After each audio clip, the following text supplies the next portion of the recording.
All right, so this is Dominic. Months and months ago now at this point, so this was recorded relatively recently. Dominic did have some knee pain that just wouldn't go away, and it stopped him from doing lunges and deep squats. In fact, I think the squat would get painful at that range of motion of the knee. Give a little bit more like down, like. So one of the first things we did was we gave him a little heel prop. No change in pain, so we're like, okay, no worries. We just ruled out that it was dorsiflexion that was causing the issue, so it wasn't that.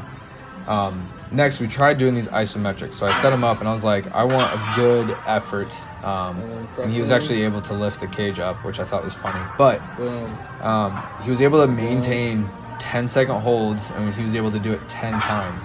And I just had him retry a bodyweight squat. Give a little bit more he noticed, this is way less pain and it's way tolerable. So I had him do another set of those, and then we followed him up with pin or box squats. Either one is fine, but pin squats is what we had access to at that moment at a depth that he was comfortable performing in terms of pain. So in no way did this reflect his strength. All it did was say, hey, we're good from this point and up. So I just had Dominic practice squatting into the pins, and the goal was to nice and slow control him, a nice steady eccentric motion, good pause and staying tight in the hole to not lose stiffness and ability, and then moving up as fast as you can tolerate. From there, we just kind of progressed in terms of like a warm-up. We added weight as we went, just to see where we would end up. And I think he added a good amount of weight. I think we got up to about 315 for the pin squats. And we just did a typical progression, kind of like a 3x5, 4x5. Next week was 5x5. And we followed just RPE rules. And he did get back to doing full-blown squatting, running, everything else involved. And all we did was modify the movement. No fancy exercises. We did get him on the quad extension machine, but he was able to kick ass after that.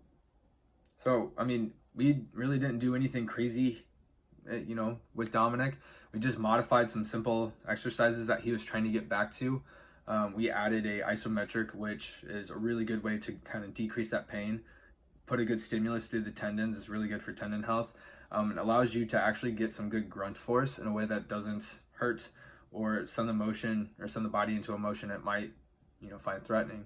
And that's a good way to actually do a warm-up or have a follow-up to a motion that might cause a little bit of discomfort, just simply due to the nature of isometrics. So, and then, just the utility of modifying an exercise. People think it's a bad thing to do, but what's worse, trying to train through pain that's sensitizing you more, causing more pain, or finding a good training stimulus that you can progress, that you still find fun, that's close to what you're trying to do or closer to what you're trying to do, that still has a transfer effect to your actual motion that you're trying to train.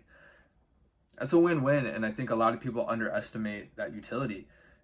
He was still able to do a 315-pound squat when he hadn't been squatting for months prior to that due to knee pain. Don't sleep on it, guys. It's not that hard when you really break down what's the end goal here, what's driving you to get back to that motion, and how do we get to it? What's the closest version of that we can get to? So I hope you guys find this video helpful.